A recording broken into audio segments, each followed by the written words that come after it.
வணக்கம், நான் நிரோஷன்.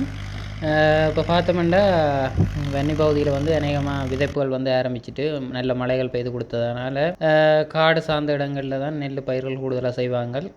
அப்போ அந்த இடங்களில் வந்து இப்போ மானாவாரி நிலங்கள் எல்லாத்துலேயும் வந்து விதைப்புகள் வந்து ஆரம்பிச்சிட்டு இப்போ நாங்கள் விதைச்சி கொண்டிருக்கிறது வந்து மொட்டைக்கருப்பன் விதை நெல். இப்போ நிறைய பேர் சொல்லுவாங்க மொட்டைக்கருப்பன்டா பூனை ஏறி தானேண்டா, அப்படியாண்டு இல்லை. அது நிறைய இடங்களில் இப்போ செய்கிறாங்க. இப்போ இது வந்து மாங்குளத்தில் செய்து கொண்டிருக்கிறது, கார்னார்லையும் பெரிய அளவில் செய்கிறாரு மொட்டைக்கருப்பன்.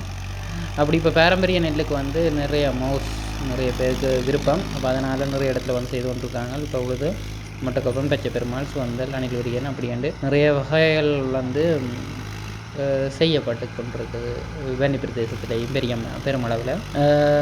அதே நேரத்தில் என்னென்னா இப்போ இங்கே வந்து கூடுதலாக மழை தொடங்கின கையோடு செய்திருவாங்களே. என்னென்னா இங்கே அதிகளவு வெள்ளம் வந்து திடீர்னு பிடிச்சிட்டோம். ஏனெண்டா காட்டு பகுதியில் வந்து கூடுதலாக மழை பெய்கிறதுக்குரிய சாத்தியக்கூறு கூட. ஏனெண்டா டக்குன்னு முகில்கள் வந்து ஒடுங்கி பெய்யக்கூடியது. ஏனெண்டா மரங்கள் கூடுதலாக இருக்கிறதுனால அப்போ விரைவாக பெய்யும்ன்றதால இப்போயே நாங்கள் விதைச்சி கொண்டிருக்கிறோம். இப்போ விதைப்புகள் தொடங்கி மண்ணுகள் வந்து எல்லாமே இயற்கை முறையில் செய்கிறதால அதுக்குரிய ஊட்டங்களோடு சேர்த்து விரைவாக விதைப்பட்டு கொண்டிருக்கிறோம். நன்றி.